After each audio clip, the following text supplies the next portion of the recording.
Kasih karunia dan damai sejahtera dari Tuhan Allah Bapa kita, dan dari anaknya Tuhan Yesus Kristus menyertai kamu sampai selamanya. Amin. Selamat pagi saudaraku, selamat memuliakan Tuhan dengan semua aktivitas kita yang baik. Dipandu firman Tuhan dari kitab Hosea, pasal 8 ayat 12, demikian firman Tuhan. Sekalipun kutuliskan baginya banyak pengajaranku, itu akan dianggap mereka sebagai sesuatu yang asing. Demikianlah firman Tuhan. Bapak Ibu Saudaraku yang terkasih dalam Yesus Kristus, kita boleh berbangga karena negara kita mendapat predikat sebagai negara yang religius. Itu ditandai dengan banyaknya hari raya di negara ini. Itu ditandai juga dengan banyaknya umat yang melakukan peribadahan. Maka ketika hari peribadahan tiba, hari Minggu atau hari Jumat, rumah-rumah ibadah hampir tidak dapat menampung semua umat karena begitu banyaknya.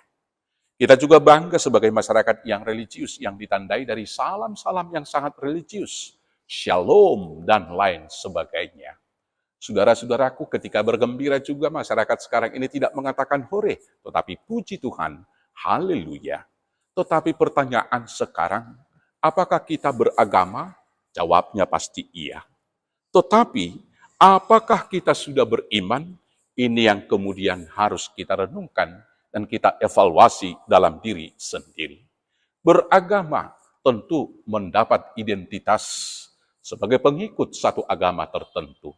Tetapi beriman adalah hidup dalam standar moral yang sudah ditetapkan Tuhan dalam kehidupannya untuk berbeda dengan dunia ini. Saudara-saudaraku yang terkasih, apakah kita sudah mengenal Tuhan? Nah, kalau dari referensi tentu kita akan mengatakan Tuhan Yesus itu anak Allah, konsep Trinitas dan lain sebagainya. Tetapi di dalam 1 Yohanes, firman Tuhan mengatakan, barang siapa tidak tinggal di dalam kasih-Ku, dia tidak mengenal Aku. Karena Allah adalah kasih, maka orang yang mengenal Tuhan adalah hidup di dalam kasih. Saudaraku, peribadahan, seremoni, persembahan, melafalkan ayat-ayat Alkitab tidak berguna apa-apa kalau kebencian, iri, dan dendam masih bercokol di dalam hati kita. Kita bukan anak terang, tetapi anak-anak kegelapan.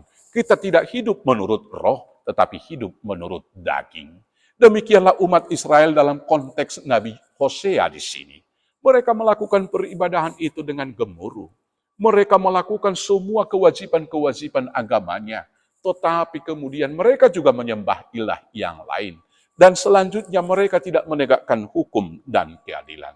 Maka karena itu saudara-saudaraku yang terkasih, dalam hidup beribadah kepada Tuhan, mari kita tunjukkan dengan keteguhan iman.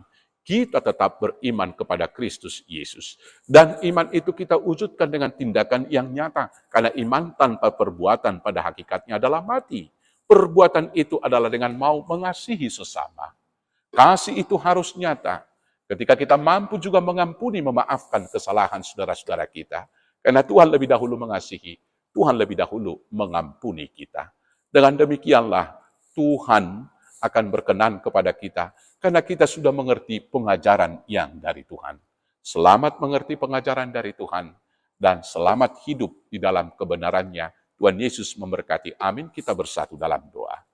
Terima kasih Bapa yang baik. Bimbing kami dengan Roh Kudus agar mengerti pengajaran dan hidup di dalamnya. Sehingga hidup kami berguna untuk kemuliaan Tuhan dan berkat bagi banyak orang. Hanya di dalam nama Yesus Kristus Tuhan Juru Selamat kami yang hidup. Amin. Selamat bersaksi, Tuhan Yesus memberkati. Horas, horas, horas.